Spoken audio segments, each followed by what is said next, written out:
There's a world you're living in. No one else has your part.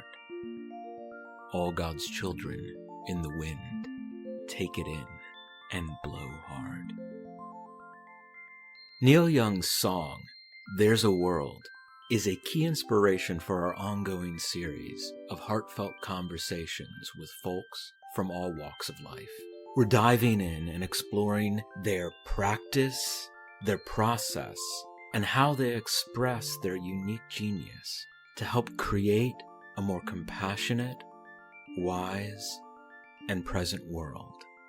This is your part. Welcome back to Language of the Soul, Conversations on Healing and Growth. I'm Ben Umstead. And I'm Martin Perkins. Our guest today is Luna S. Perkins. Luna is a multidisciplinary artist and storyteller and a recent graduate of Knox College with a BA in creative writing and studio arts. Her short story, Forest Bathing, sees a young writer on a transformative journey rife with family trauma, magical realism, and the ultimate embrace of her creative process. Forest Bathing was published in the March 2025 issue of the literary journal Suburban Witchcraft. Welcome to the podcast, Luna. Thank you for having me. So, Luna, I'm both amazed by your accomplishments as an observer, but also as a father. And I wanted to kind of speak specifically to forest bathing. And, as Ben in his intro described it, it's a transformative story. And I'm interested in hearing you speak to how that notion of a transformative story, what has that meant to you in your own journey in life? And how did it find expression in forest bathing? Yeah, so forest bathing is a very personal story for me. The trauma comes from a very personal place, and so it's kind of an exploration of what happens when people aren't able to have the support they need to deal with that trauma. And I feel like in my own life, I've been able to have that through meditation.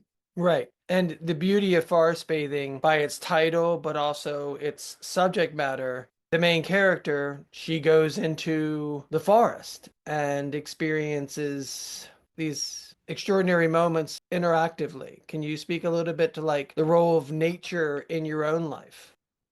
Yeah, I grew up, at Simplicity Farm, adjacent to woods. I went to Fairhaven School, which has a lot of woods. I spent a lot of time in the woods with my friends, like in imaginative spaces. And so it was kind of a way for me to find those creative outlets. It was a creative outlet for me. Dylan, the main character, she's trying to find that space again. She also wants to connect to that nature, but also connect to herself through that. You mentioned your meditation process. You are in an extraordinarily unique position. You're 23 years old, right? And you started meditating when you were 11. It's extraordinarily rare for someone to start a very inward driven intentional practice like meditation at 11. Well, at the time, my dad was meditating intensely. Like we would be doing something, and then he would say, I have to pause and I have to meditate. And I was curious. There was a curiosity. There was a want to find out what that meant as, what was he doing? Why did it matter? And so I wanted to see what it was like and how it would impact my own life. And it has, in terms of just dealing with the world, dealing with stressful situations in just everyday life, having that reminder to pause and breathe in really what seem like really bad situations. It's the way that you kind of interact with them that matters. And then to interact with yourself, right? I mean, you're sitting in this space And when I say space, I mean this inner space, right? How you step into that is so important. Hearing you talk about meditation, hearing you talk about the curiosity you have as a storyteller, as an artist, somebody that uses words and somebody that uses clay and other elements to craft these, what I would offer in terms of your sculptures, extraordinarily biological, earthy, yet almost like science fiction artifacts in a way. Fantasy and imagination are so important to you. Could you speak to how that parallels with your meditation practice?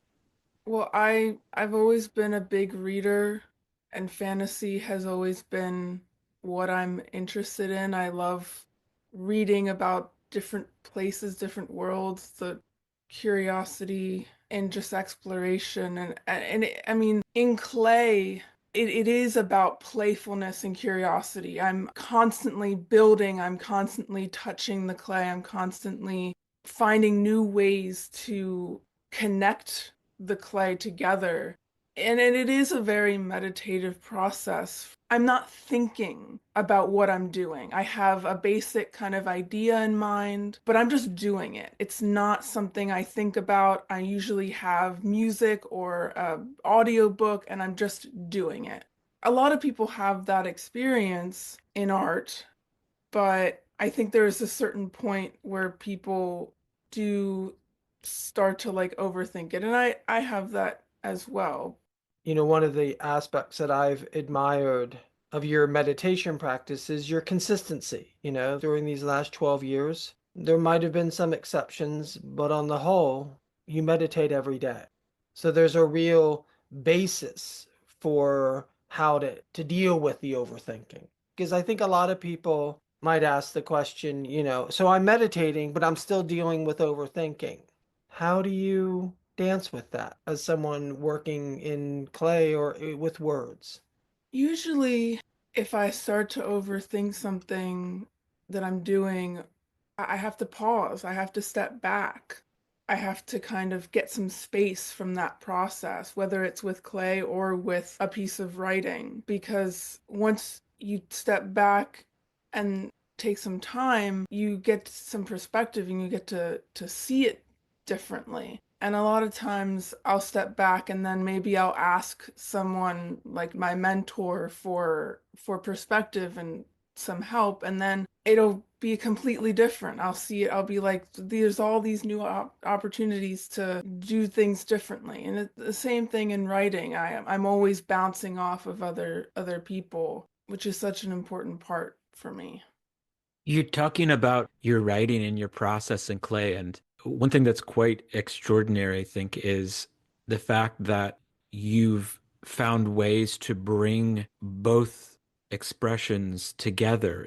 Yeah, I did an independent study that was an exploration of kind of the relationship between the written word and specifically clay. And I loved them so much.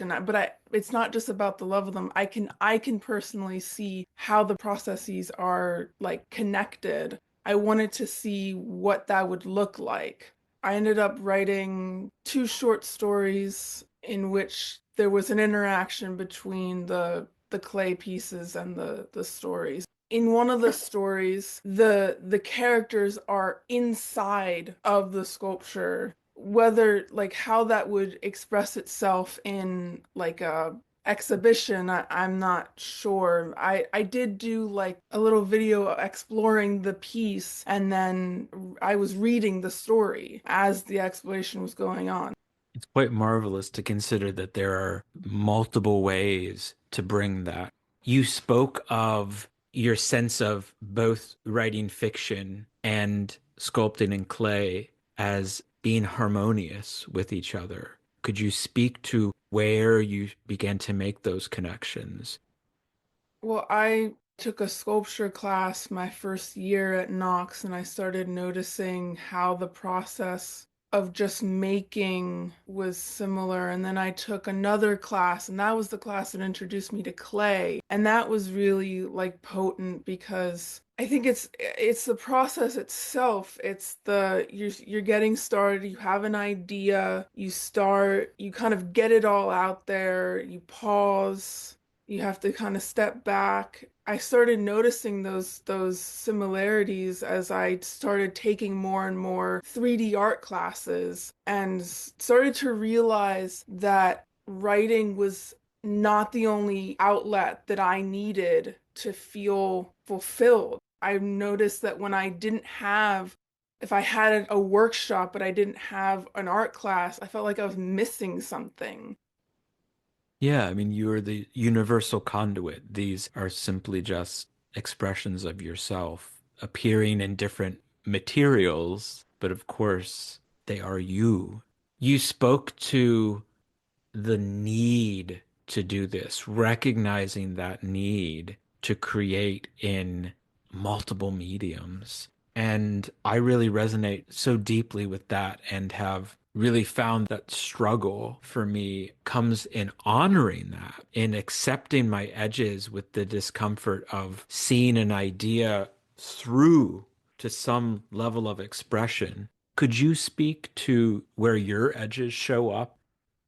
Yeah, my edges have to do with, it goes back to the overthinking, not thinking I'm this past term that I was doing. A lot of what I was feeling was that I was never doing enough, that I was never making enough, that I wasn't in the studio for enough time, or I was worried that like I wouldn't be able to fulfill the expectations of the class. And that's definitely was an edge, is an edge for me in terms of just not feeling confident with my work and not being sure like just not feeling like I'm doing enough.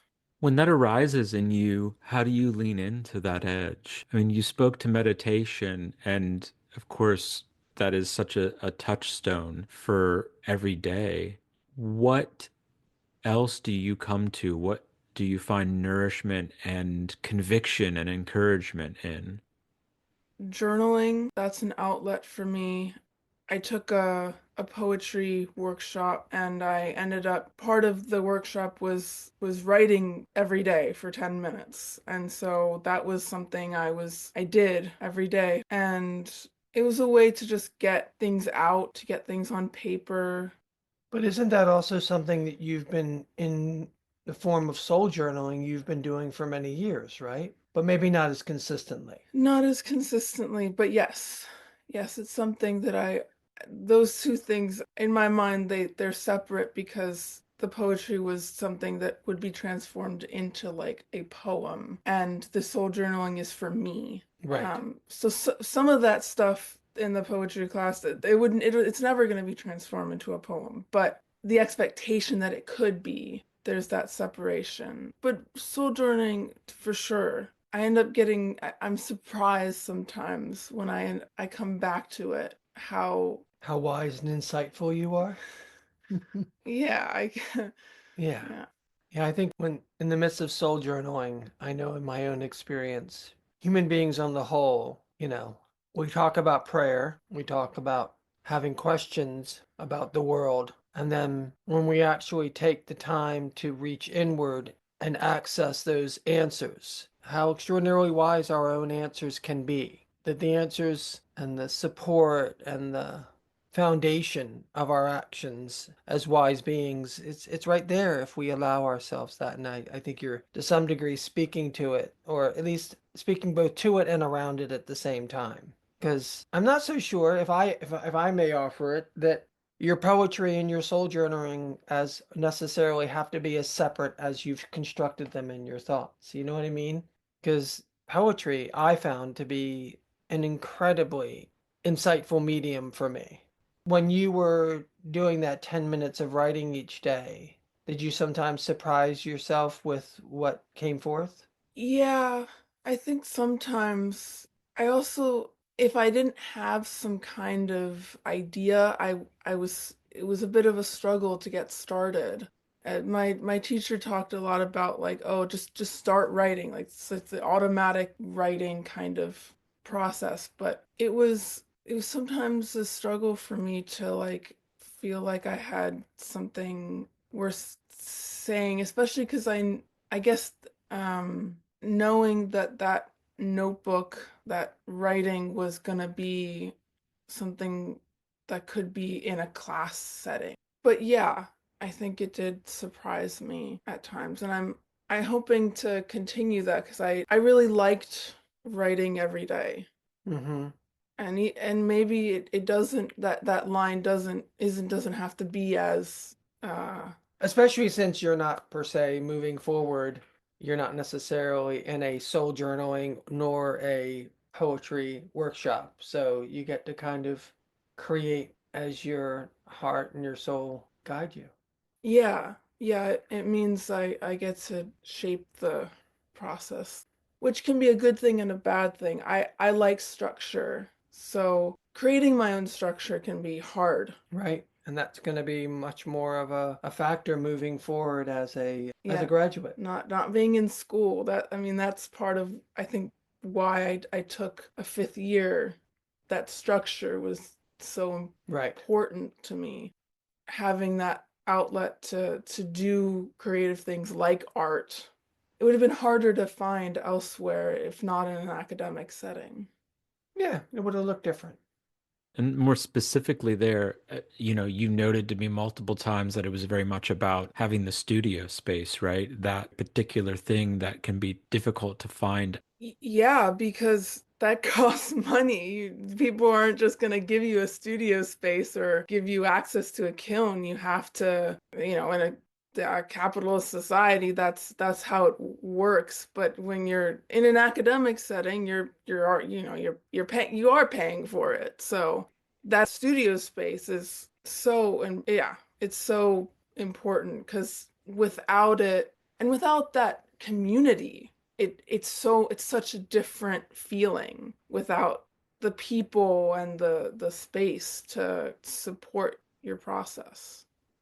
You talked about the significance of structure for you, and at the same time, the challenge that you find in creating your own structure, not necessarily stepping into a preordained structure like a workshop or a class or even just studio time. Now, stepping out of that academic space and being an artist in the world at large, how are you feeling into the transformative moment that this is? What are your intentions moving ahead in terms of your artistic practices and, I would hope your work towards exhibitions and publications and things like this?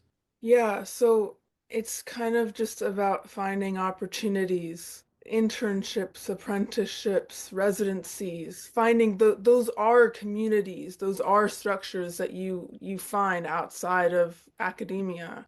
And it's something that I'm hoping to continue to grow for myself and as well like forest bathing I didn't just submit to one magazine and it was done. It was like a year and a half of submitting to literary magazines, and I got rejection after rejection after rejection. And then it's funny, on New Year's Day at like 8 a.m., I wake up to find this email that I got into this literary magazine. And it was such a good feeling of like, a good feeling of like, oh, like someone this does matter. Like everyone, it doesn't matter what all those other people thought. Someone saw it for what it was. Yeah, suddenly the reality is met by someone else. The resonance is strong there. And you're right. You make an incredibly good point that I think is really important to reiterate to writers especially.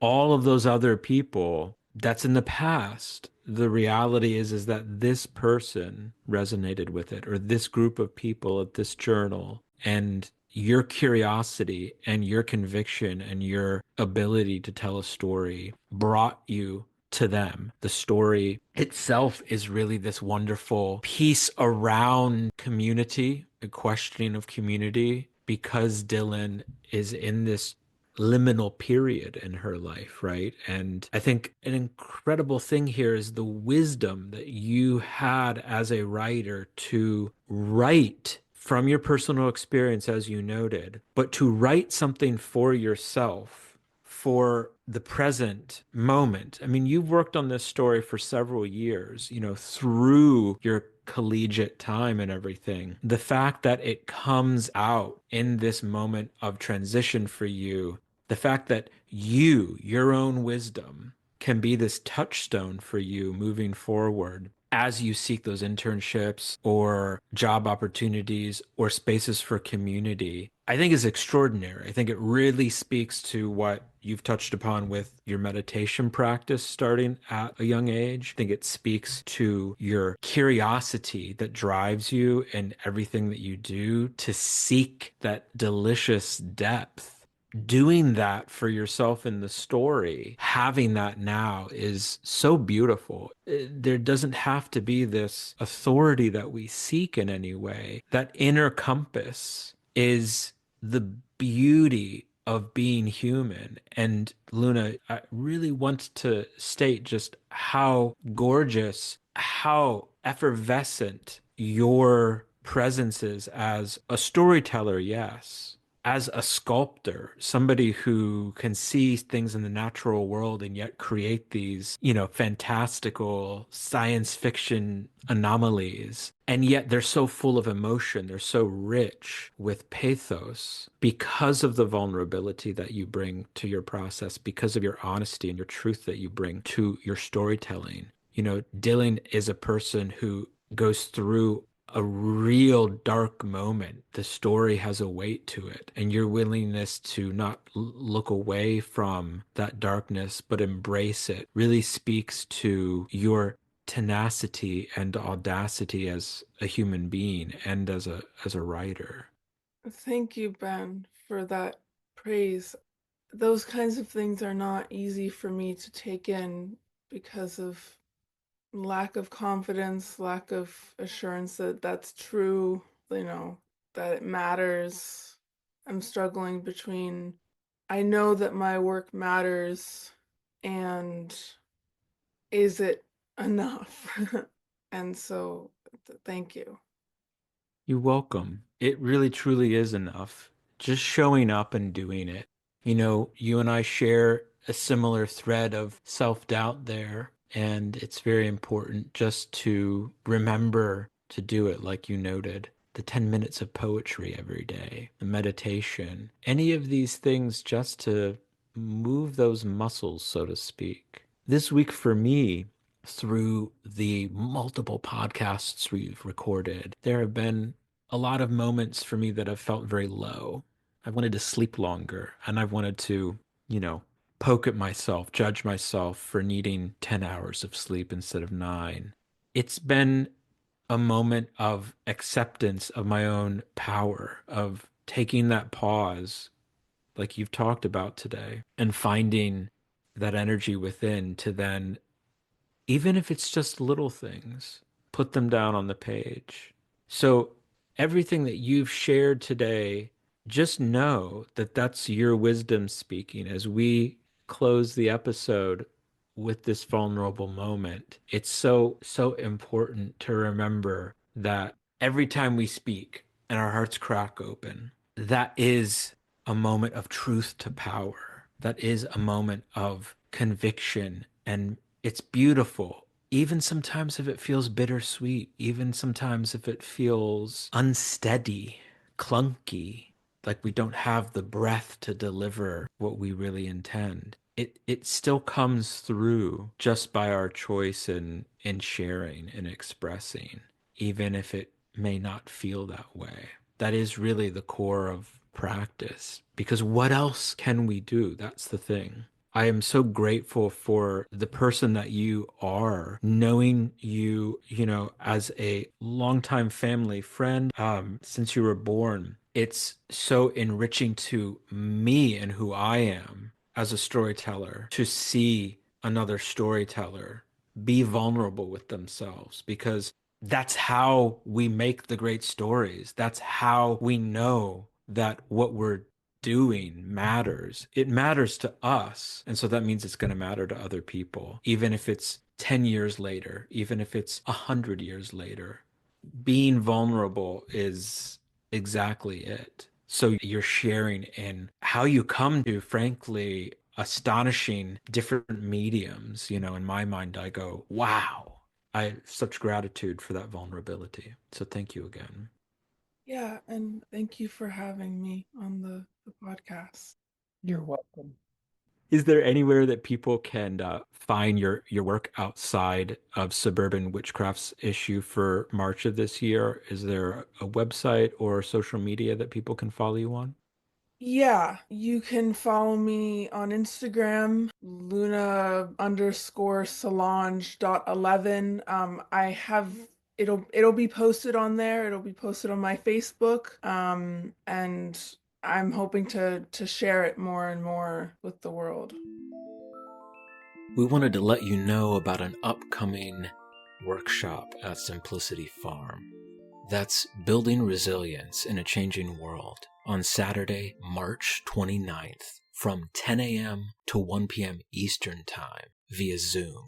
This is a free workshop where Martin and I will offer a set of inner practices centered around building resiliency in a world where division and superficiality rule the day.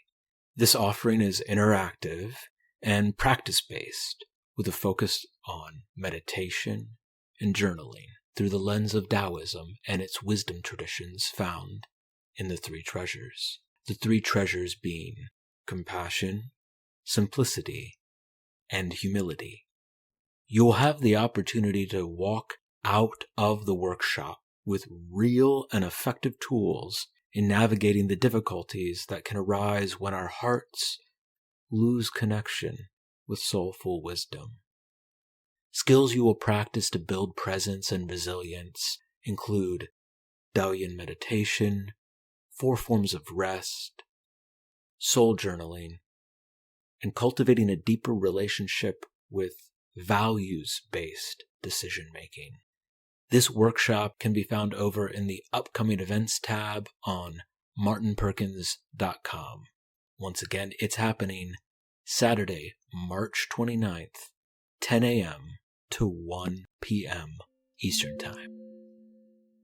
Language of the Soul, Conversations on Healing and Growth is produced by Ben Umstead and Martin Perkins, with editing and music by Ben Umstead.